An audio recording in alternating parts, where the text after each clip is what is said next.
Hey everybody, welcome back to the channel. This is Ahili Bhattacharya, your study buddy. But before we start today's lecture, I have to say something very special. আজ পয়লা Boishakh, it's the Bengali New Year. So শুভ নববর্ষ সবাইকে। আমি সবাইকে আমার আন্তরিক শুভেচ্ছা জানাই। And whether you are a Bengali or not, this is a day of new beginnings, fresh energy, and joy. And you know what better way to celebrate than to learn some beautiful mathematics together? So let's make this Navbar show extra special. Let's understand two of the most elegant results in probability theory. Today we are going to do, as you can see, the additive property of Poisson variables, and next part will be on the mode of Poisson variables. All right, so let us begin with today's lecture.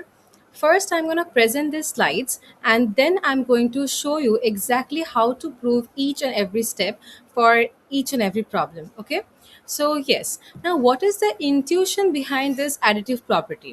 See, first we will take few random independent variables, independent Poisson variables. Okay, see, if we take x1, x2, and it goes on till xn, and all of them are independent Poisson variables, then their sum is also Poisson. This is the statement of additive property.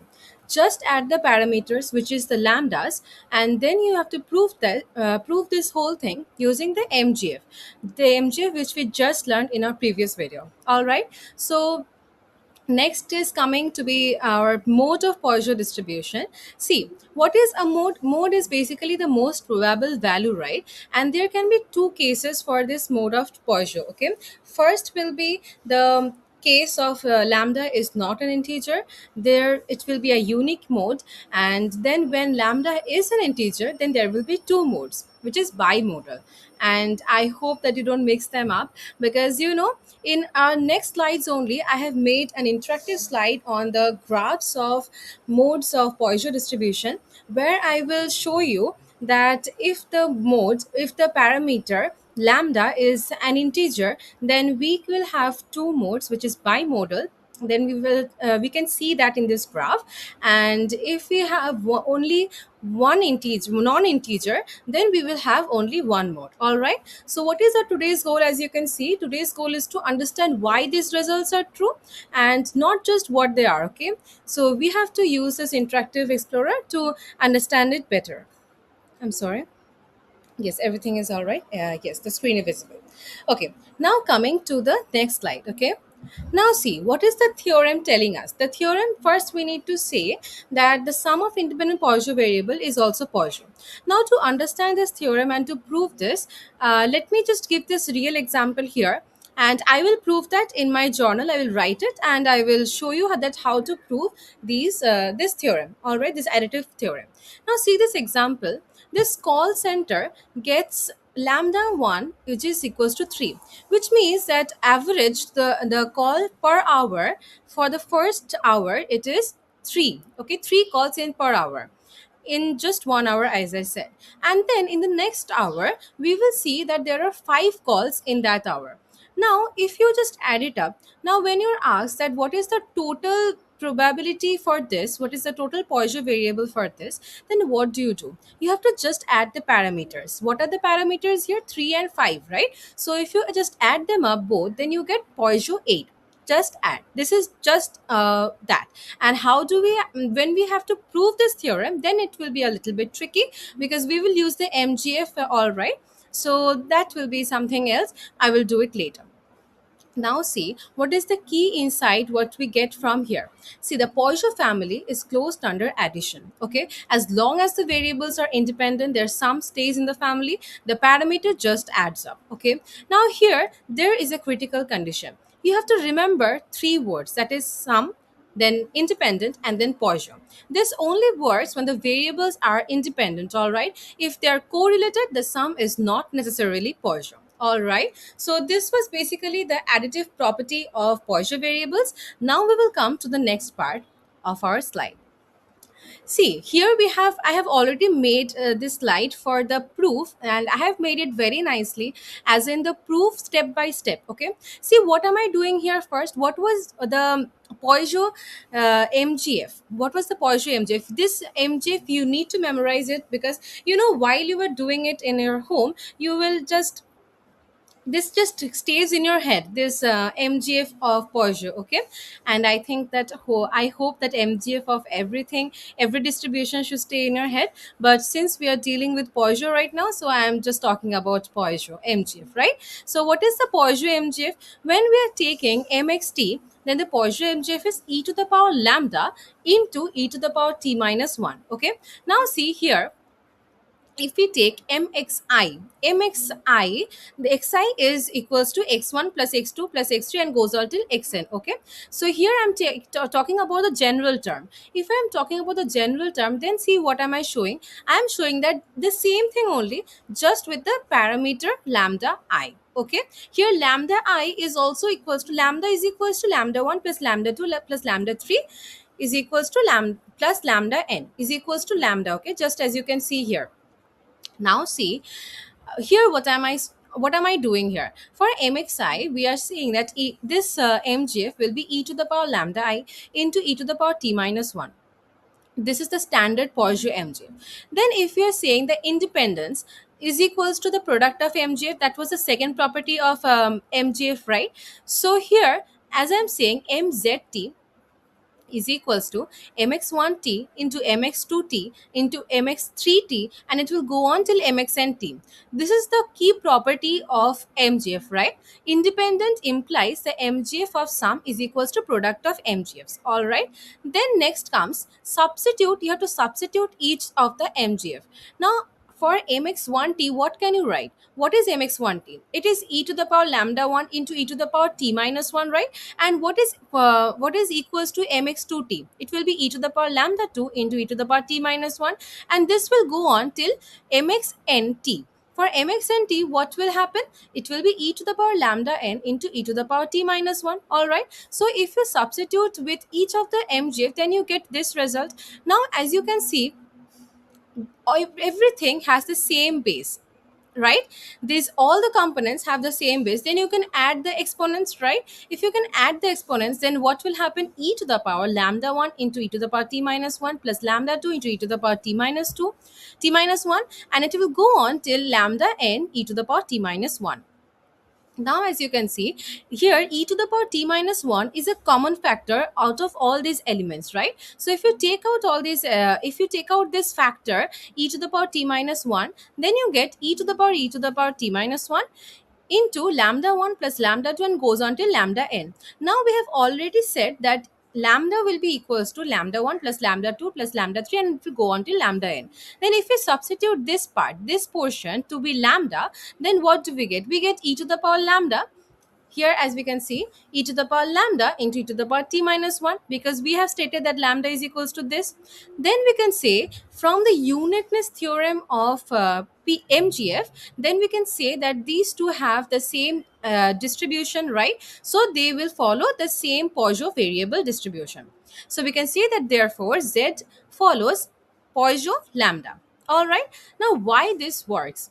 Why this thing, everything, this proof works? You can see here, the exponential structure of the Poisson mgf is the secret of here.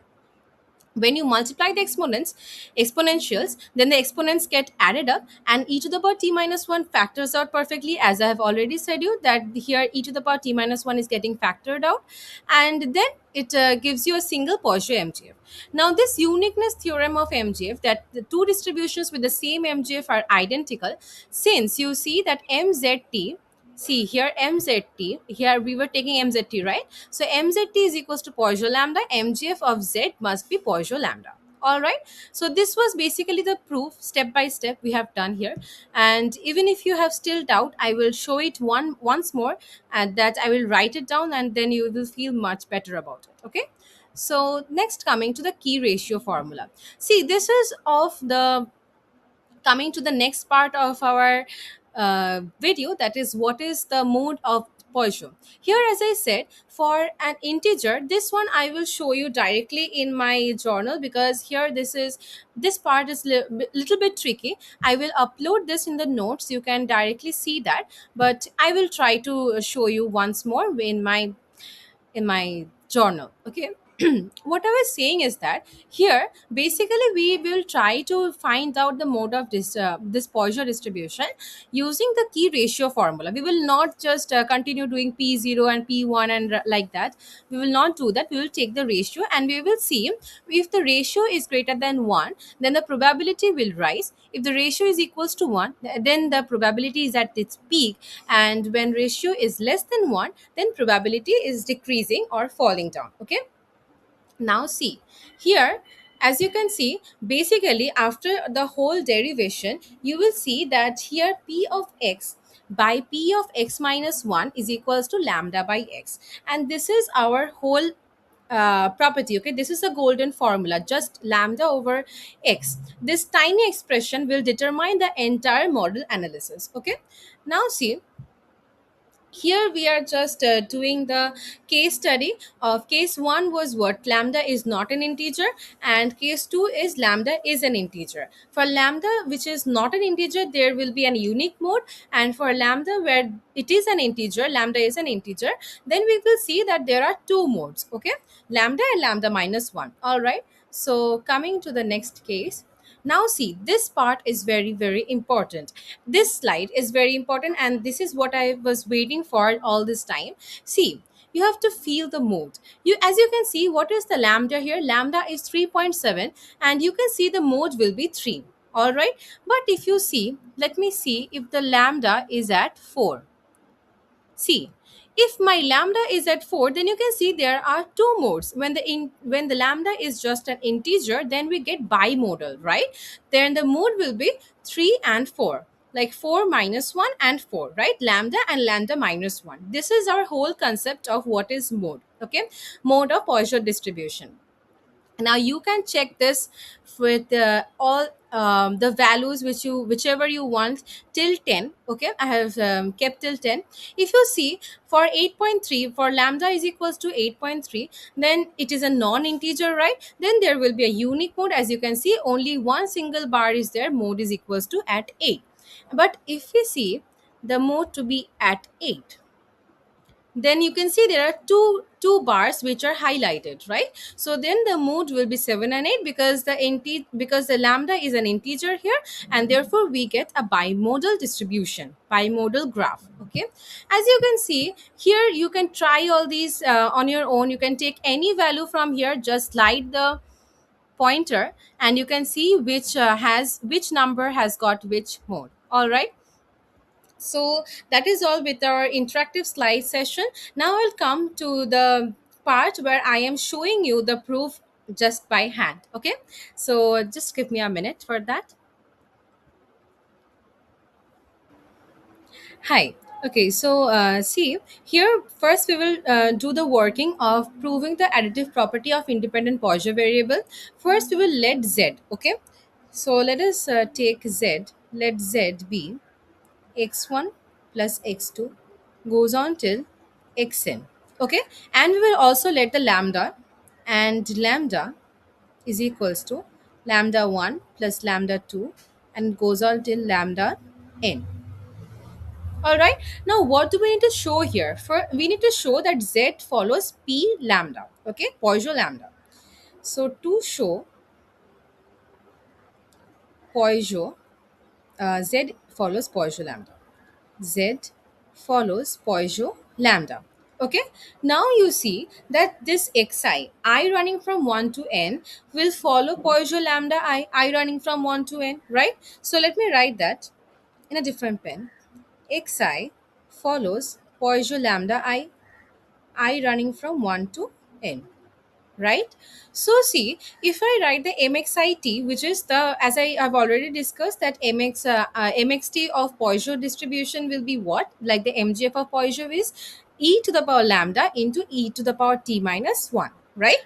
So let me write that mxi t is equals to e to the power lambda I into e to the power t minus 1. Okay, so this is the mgf of Poisson distribution. This is a standard method. Now if I break this down again, then how will I write it? E to the power lambda it minus lambda I. Okay, so this is what we have got by breaking it down. Now if I take mzt, then what will I get? What is mzt? What was mz? Z is equals to x1 plus c. We have said that z is equals to this part, right? X1 plus x2 and goes on till xn. So that is only what we will write here. Mzt is equals to m of x1 plus x2, and it will go on till plus xn t, right? Now if I break this part, each and everything, each and every term, then how do I write it? It will be mx1t plus mxt x2t, and it will go on till mxn t. Okay, now see, for this mx1t, what will happen if I put instead of I, if I put 1 here, then what will I get? E to the power lambda 1 into e to the power t minus 1, like that only. So let me write that: e to the power lambda 1 into e to the power t minus 1. And for mx2, if I put 2 instead of I here, then what do I get? E to the power lambda 2 into e to the power t minus 1, right? And if you go on like that till e to the power lambda xn, right? So let me write that: plus e to the power lambda 2 into e to the power t minus 1, and it will go on till e to the power plus e to the power lambda n into e to the power t minus 1. Now, as I have already said that the base is same here, so we can add the exponents. So what will I get if I add the exponents? Is equals to e to the power lambda 1 into e to the power t minus 1 plus lambda 2 e to the power t minus 1, and it will go on till plus lambda n e to the power t minus 1. Okay, if you cannot see here, just understand that it will be e to the power t minus 1. All right, now here we can see that this e to the power t minus 1 is common in every term, right? So we can factor that out. If we factor that out, then what do we get? E to the power t minus 1. Then it will be what? Lambda 1 plus lambda 2 plus goes on till lambda n, right? And what was our lambda 1 plus lambda 2 plus lambda goes on till lambda n? It was lambda, right? So we will write substitute this whole value to lambda. Then what do we get? Is equals to e to the power lambda into e to the power t minus 1. Now here, as you can see, this e to the power lambda into e to the power t minus 1. Now what is this? This theorem basically says that the mgf of this is using the formula, the third property, which is the uniqueness property, right? So if I say that this is exactly the mgf of Poisson distribution with parameter lambda, then by the uniqueness of mgf we can say that z must be Poisson lambda, and hence it is proved, right? So just write it, hence proved.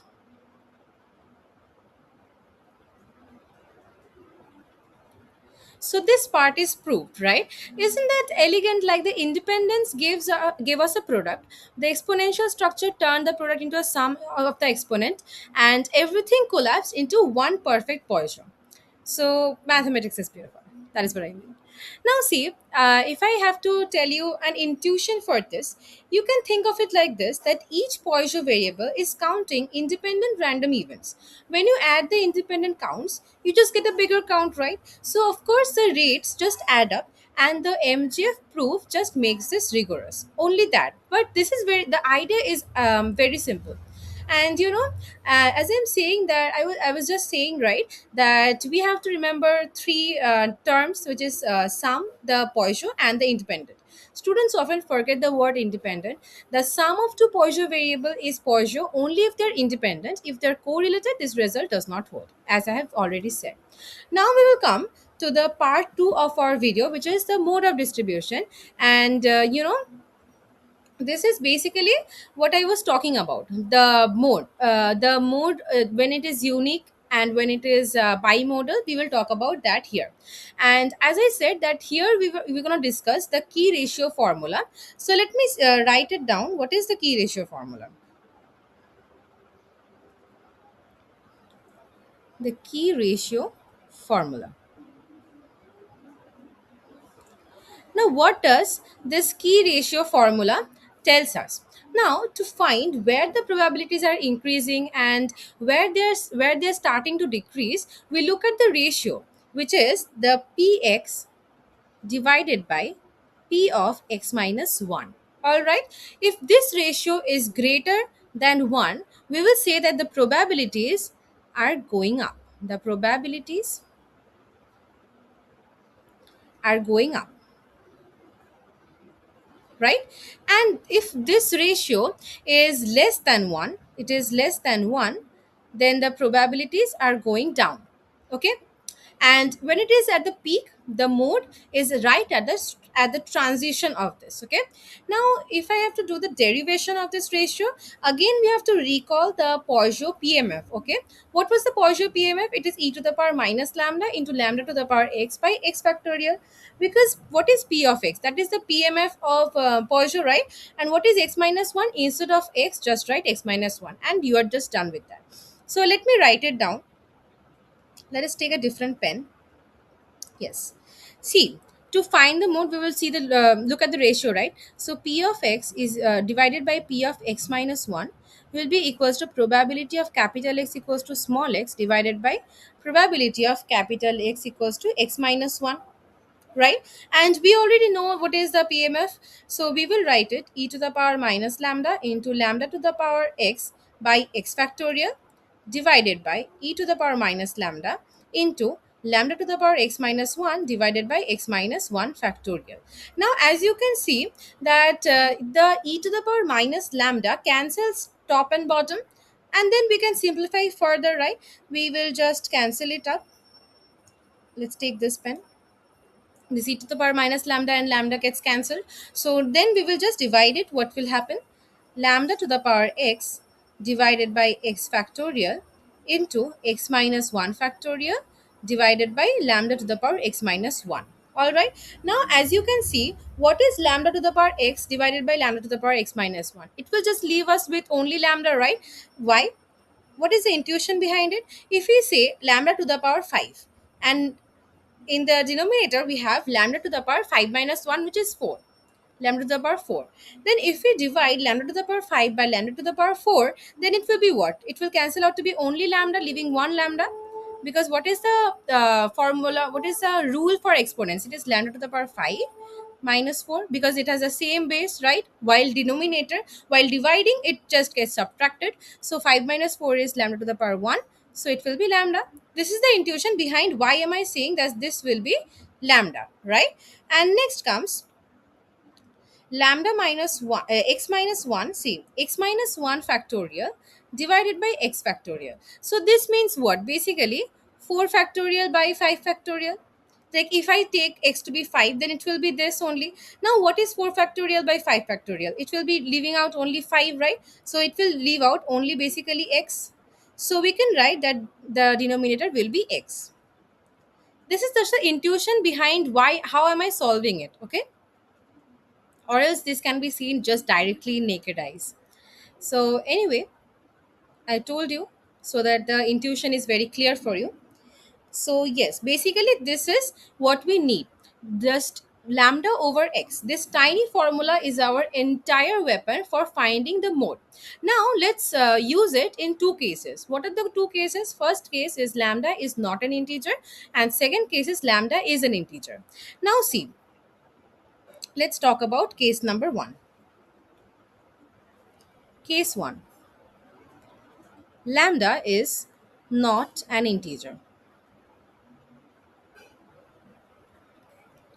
For lambda is not an integer, if I say, then if it is not an integer, then it will have a fractional part, right? Then we can write it that to be, let lambda be s plus f.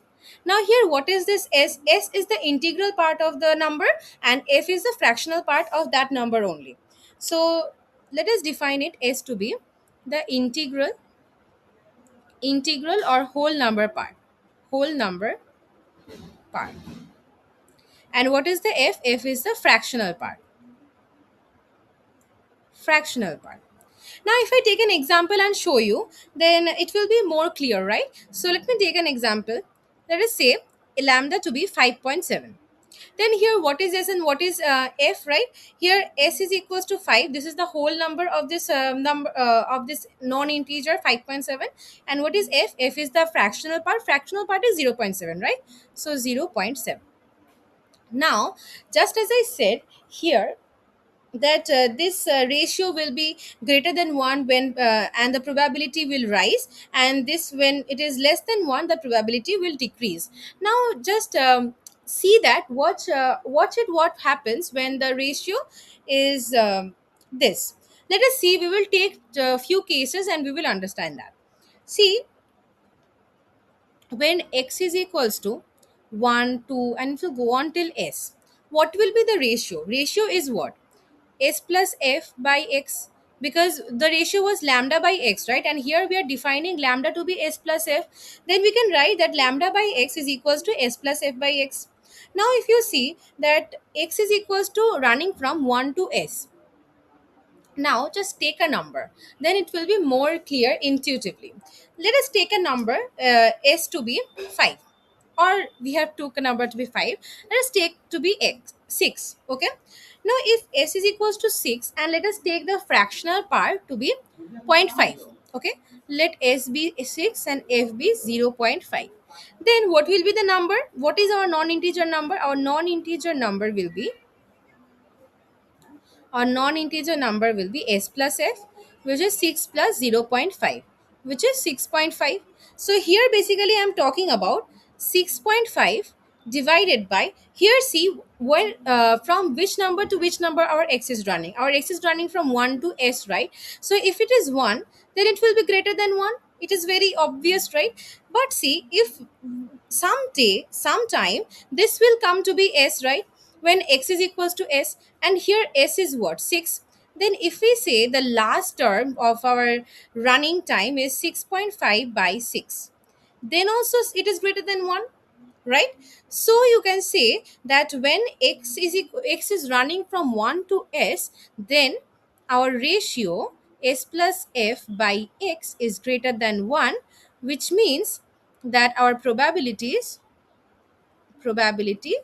is rising up, right? So from this intuition we can understand that for this part, for x equals to 1 to s, x equals to 1 running from 1 to s, then we can say that the probabilities are running up. Okay, now see, then what did I say here? What is this lambda by x? This lambda by x is basically p of x by p of x minus 1, right? So we can say that this is basically p of x by p of x minus 1 greater than 1. We can say that intuitively. And which, what does this imply? This implies that probability of x is greater than probability of x minus 1, right? So from the, this is our first condition which we get for probabilities going up. Now coming to the next term. Next is when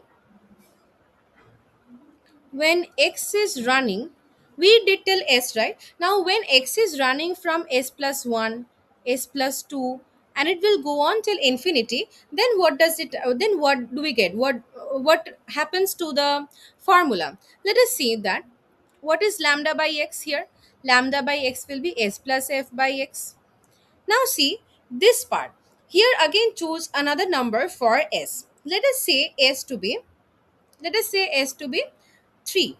Okay, if I take s to be 3, then see, and let us take f to be zero point 0.2, then what is our number?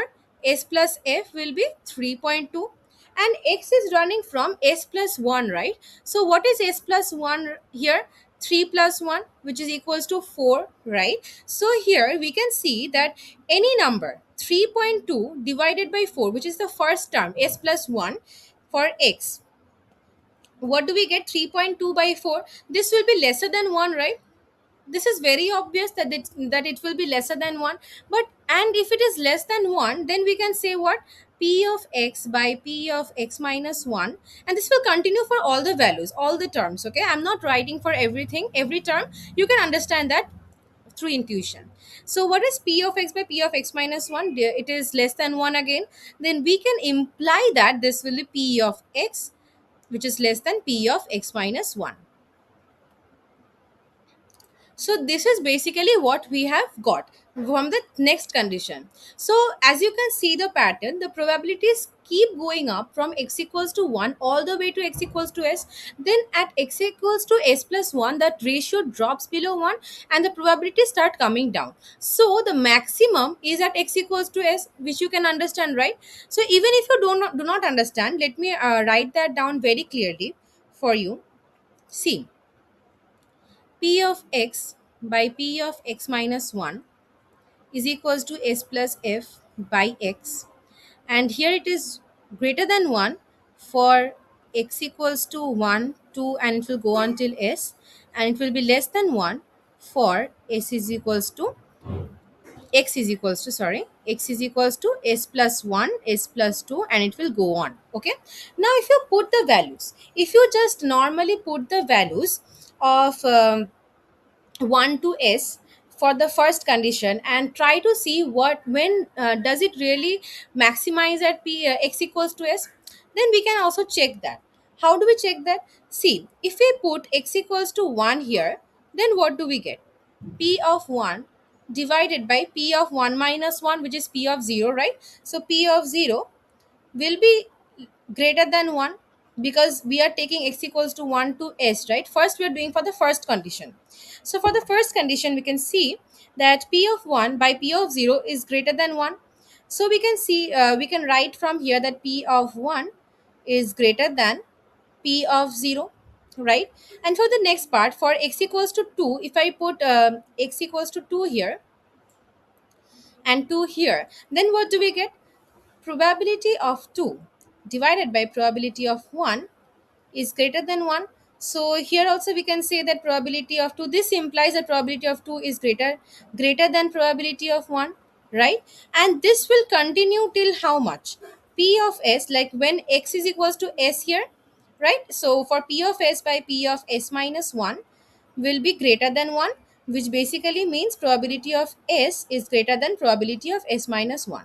Now if I write this in a whole statement, like as a conclusion line, then what can I write? That p of 1 is greater than p of, sorry, we can start from p of 0. P of 0 is lesser than p of 1, and then p of 1 is lesser than p of 2, and this goes on till p of, yes, p of s, p of s, no, p of s minus 1, I'm sorry here, I'm sorry a bit, yes, p of s minus 1, which is lesser than p of s, right? P of s minus 1 is lesser than p of s. Now as we can see that from this first condition we can get that p of s is the highest number. Now see, from the second condition what do we get? For x equals to s plus 1, if you put x equals to s plus 1 here, p of s plus 1 divided by p of s plus 1 minus 1, right? So what is that? P of s plus 1 by p of s. So let us write that p of s plus, let's write in this new slide, p of s plus 1 divided by p of s is lesser than 1. That is what we know, right? When we are taking s plus 1 s plus 2 as x, then we are seeing that the probabilities are going down, which is less than 1.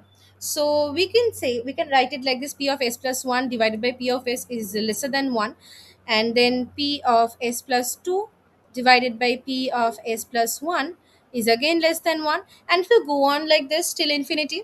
And what can we write this in the next implication line? This implies that p of s plus 1 is lesser than p of s, and then again p of s plus 2 is lesser than p of s plus 1, and again this goes on till infinity. Now if I just join these two things, these terms, then what do we get? P of s is greater than p of s plus 1. Now p of s plus 1 is again greater than p of s plus 2, right? So p of s plus 2, and this will go on. Okay, now from this statement, this equation and this equation, if we join these two equations, combining equation 1 and 2, we get what? Let us see, what do we get? Combining equation 1 and 2, equation 1 and 2, we get P of 0 is lesser than P of 1, which is again less than P of 2, and which is again less than, goes on till P of S minus 1 lesser than P of S. Now from P of S, we can see that it is getting higher. P of S is higher than P of S plus 1, right? So we will write this sign greater than. P of S is greater than P of S plus 1, which is greater than P of S plus 2, which is greater than, and we'll go on like this. So we can see that from here, we can see that P of S is the highest number. So we can say that this shows that P of S is the maximum value, and this distribution is unimodal because we get only one value, right? So we can say the distribution is unimodal, and that the mode will be at S, which is the integral part of lambda, right? Integral part of lambda.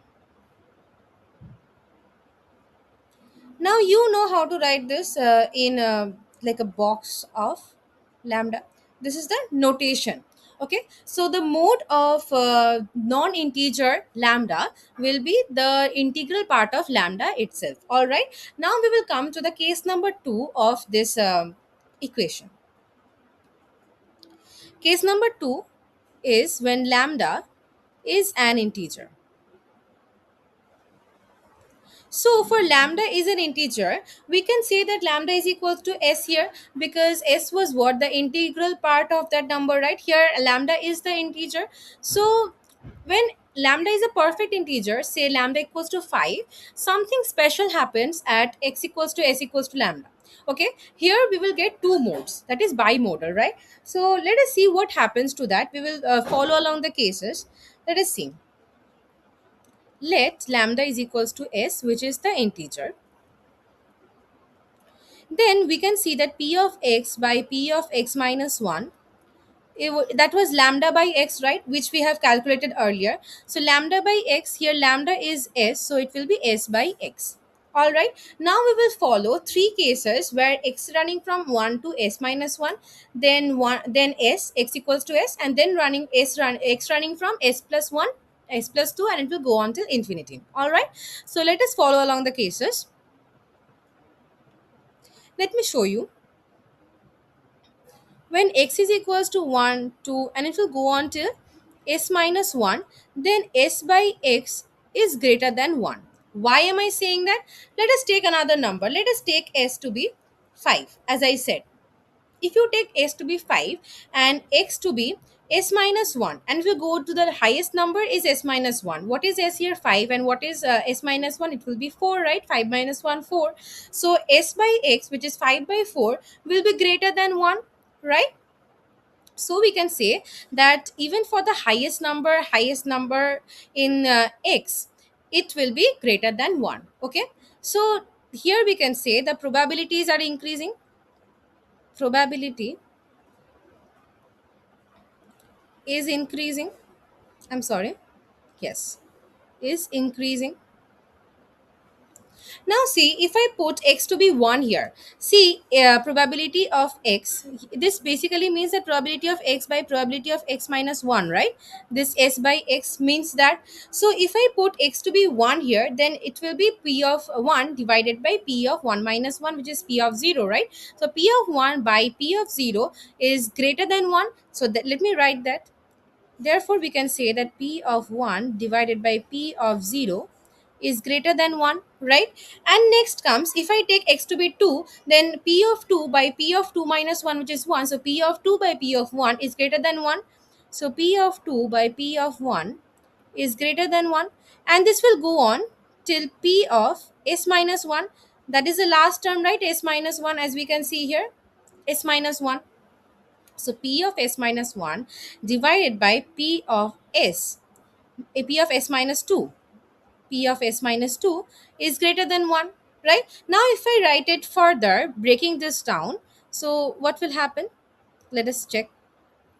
Just a moment.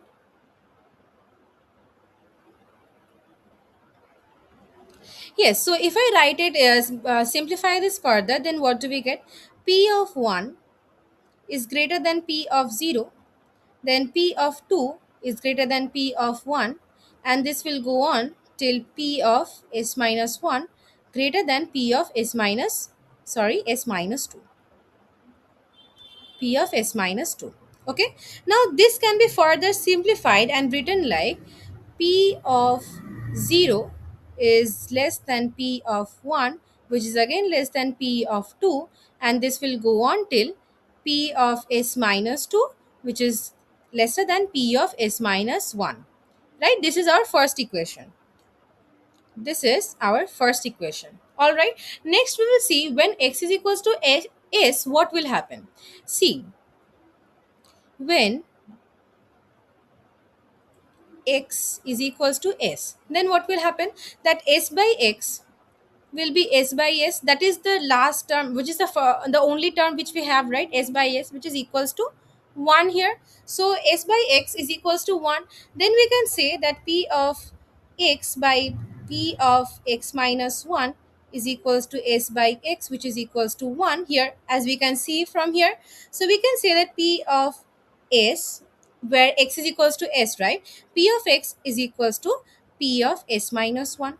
So this is our second equation which we get, right, from x equals to s. So here p of s is equal to p of s minus 1, equal. Okay. Now coming to the third case where x is equals to s plus 1 and s plus 2, and it will go on till infinity. All right. So let us see for that what happens when x is equals to s plus 1, s plus 2, and it will go on till infinity. Here, when you're writing when x is equals to s plus 1 and s plus 2, our formula was s by x, right? And we are putting x to be s plus 1 here.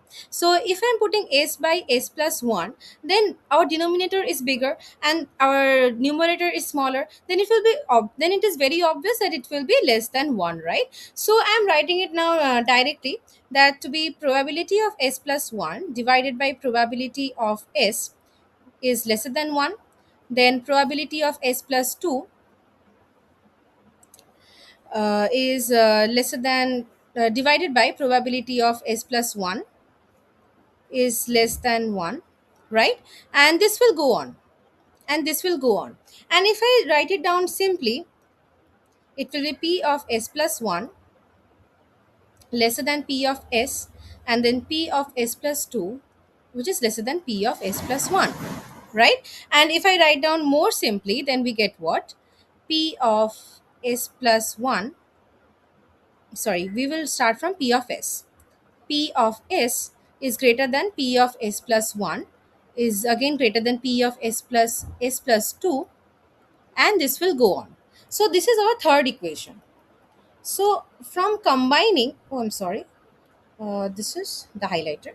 So from combining equation 1, 2, and 3, we get what? Let us see. Combining equation 1, 2, and 3, we get, now we get what? See, what was the equation 1? Equation 1 was starting from p to p of 0, and it was going on till p of s minus 1. And then just then we proved that p of s minus 1 is equals to p of s, right? And then we can see that p of s is again greater than everything. P of s plus 1, P of s plus 2, and everything. So from these three equations, we can say that P of s and P of s minus 1 both are the modes of this distribution, when lambda is an integer, right?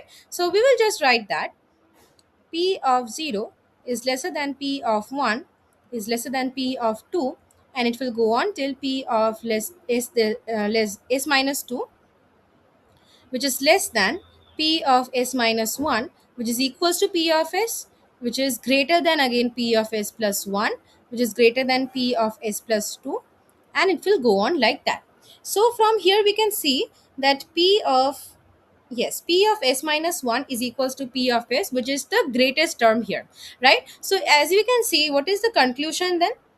What is the conclusion we can draw? That the distribution is bimodal, bimodal, And this shows that P of S, this shows that P of S and P of S minus 1 are both the modes. So P of S and P of S minus 1 have the maximum value, have the maximum value, and the modes here is at S and S minus 1, right? S and S minus 1. This is the modes. So from equation 1, 2 and 3 we get that S and S minus 1 are the modes. So basically here what I was saying is that in that graph also, as I was showing, that you can see that from that graph that when the lambda is an integer, then we are getting an unique mode, right? We do not get a unique mode, we get two modes, we get bimodals. And when the lambda is not an integer, then we get only one mode, okay, the integral part of that lambda. Okay, so basically that was a lot of good stuff today. And if I do a fast recap of what we did, first we did the additive property. The sum of independent Poisson variables is Poisson, that parameters simply add up, and the key proof tool is the MGF. Okay, and the next is mode of Poisson, which is we have done case number 1 and 2. For case number 1, which is lambda is not an integer, unique mode, which is the box of lambda, floor of lambda, whatever you say. And then comes the mode of this Poisson, where the case number 2 is that lambda is an integer, where we have got two modes, lambda minus 1 and lambda. And never forget the bimodal case, because this is a little bit trickier part and you may get confused, as I was also getting for equation number here 3, right? Please not forget this S by X formula, which is the lambda by X formula, right? What is lambda? Lambda, we are taking it to be S here, and for the first part we were taking to be S plus F, because it was a non-integer, right? There has to be a fractional part of that stuff. So yes, and on this beautiful Poila Boisha, Shubhana Varsha to all of you once again. Make this year bring you clarity, curiosity, and yes, full marks in our exam. Next video we will continue on fitting of I'm sorry, yes, fitting of binomial distribution and everything. We will start with the fitting concept. So yes, so hit the subscribe button if you are new here, and I'll see you in the next video. Take care everybody, and bye bye, see you soon.